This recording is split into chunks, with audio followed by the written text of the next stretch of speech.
This is pretty cool, special time. Just personally, real quick, I was one of those draft nerds growing up watching the combine. I remember being in college.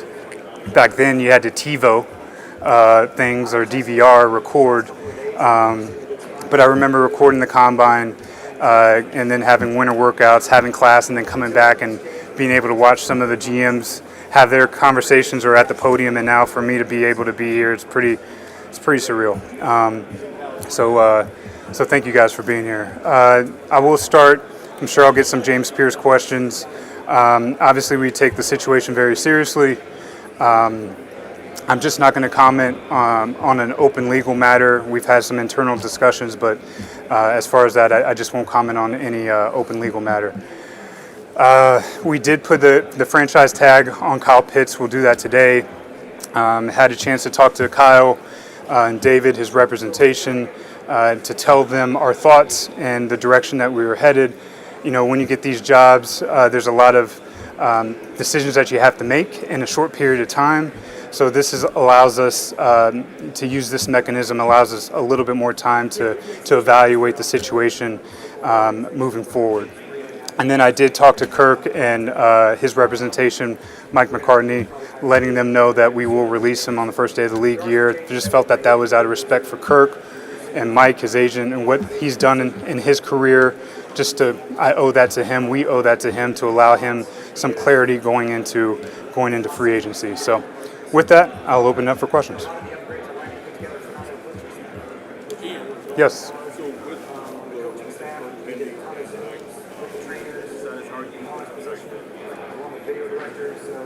Yeah, we're in the process of doing that right now, right? We just had an accelerated version of our free agent meetings. Obviously, we're here at the Combine as well, so we'll make that decision in due time. What's it like for you now to go from working with Ryan Poles to rival with Ryan Poles as you guys compete against each other? It's nothing new. It's nothing new. We've been rivals in college. We were rivals. I say that tongue in cheek, but I miss them. I miss Chicago. I miss those guys, but yeah, it's fun, and I'm looking forward to competing with him and the rest of the league. What were the lessons you learned during the rebuild as far as coaching quarterback? Yeah, well, it feels like a lifetime ago.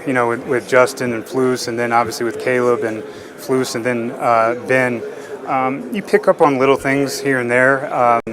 You pick up on just trying to give them as many resources as possible, whether that be pass catchers, runners, defense, offensive line, just trying to build it smart and the right way to allow them to have success on the field.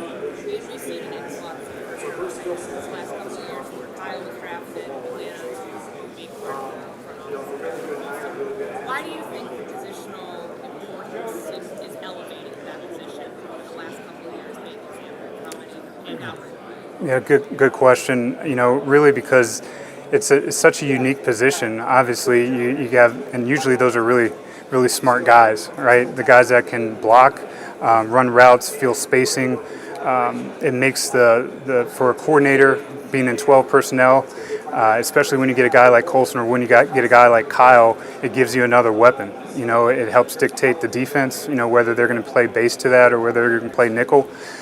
So it allows a lot of flexibility for an offense, and I feel like that position is going to continue to grow moving forward. And what advice, if any, has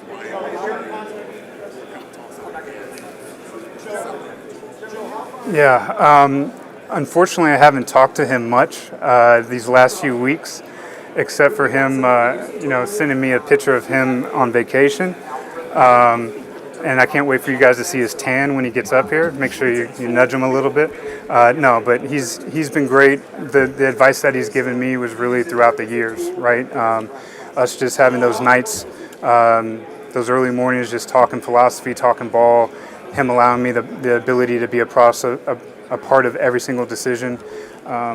Again, I can't thank him and the organization enough for giving me this opportunity. Yeah, it's tremendous resource with never look back and wonder a lot of us so I will be on this spot and see this opportunity.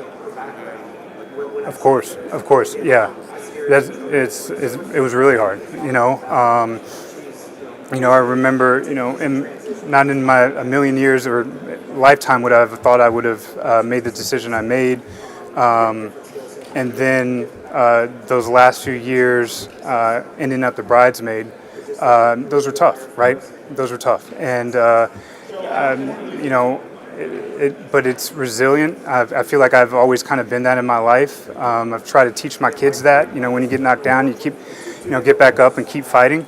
And yeah, it makes me even more grateful for this opportunity now. What do you think's harder about the second year as teaching scheme or better decision making? Oh, that's a tough question. It's hard for me to answer since I'm not a coach. That would be, I think, better suited for Kevin. When you think back on your college in Philadelphia, what do you take most from your experiences in college?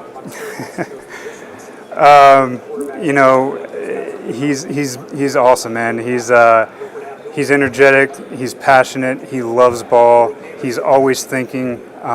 He's thinking outside the box.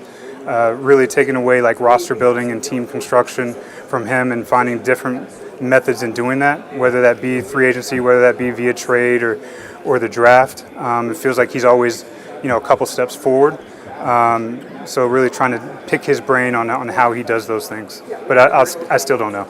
What are you excited about with the pairing of Kevin Stefanski and Michael Penix this year? Yeah, excited about their relationship growing.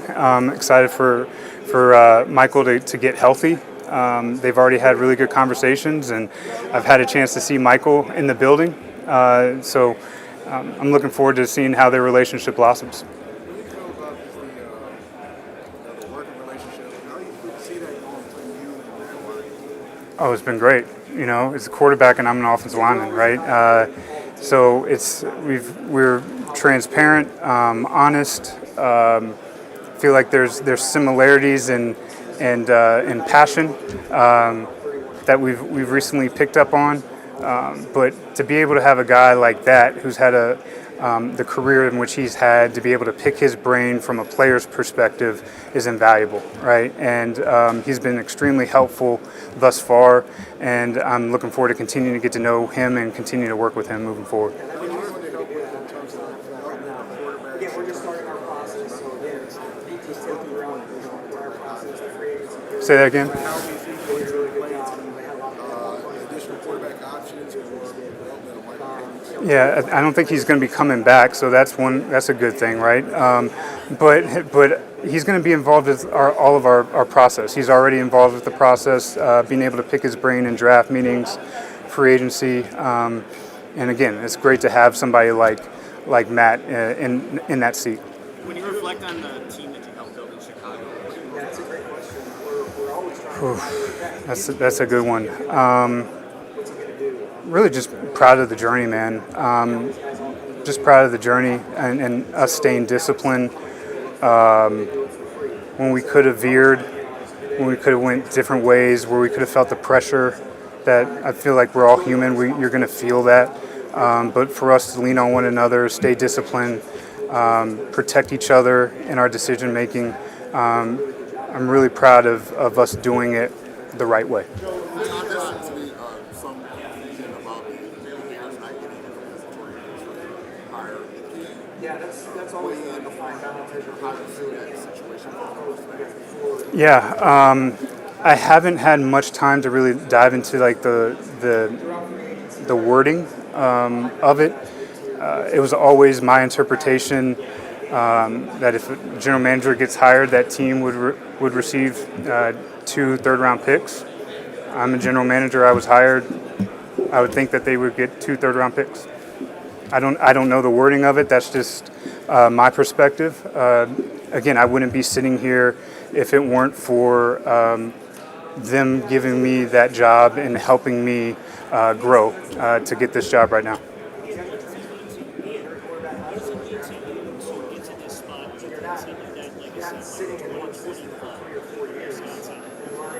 Yeah, it feels like a lifetime ago. It's cool. I got to see Eric DeCosta this morning grabbing a cup of coffee and just to think like that was my boss, right? And he was a 2020 guy, and now here I am. Again, I just hope to make them proud and to show that other people in the 2020 clubs, wherever they are, that it can still be done.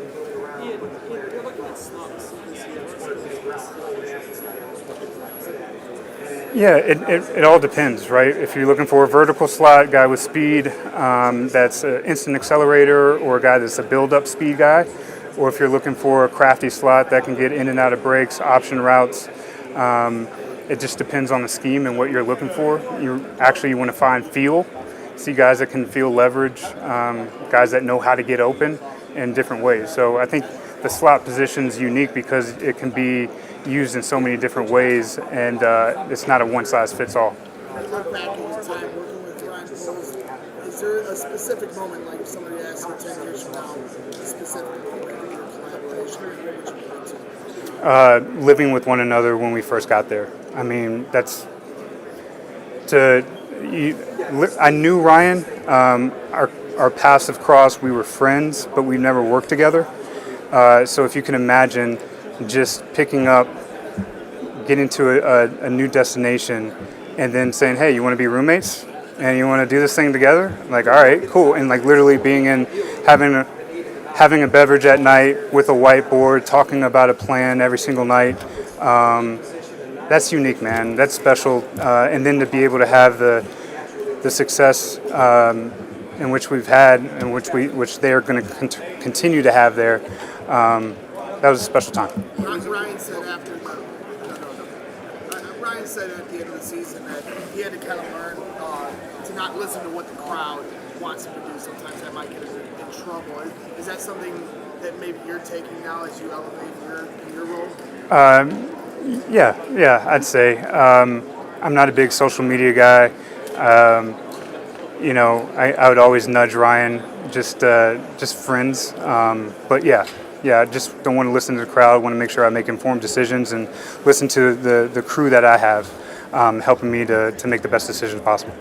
Thanks, everybody. Thank y'all.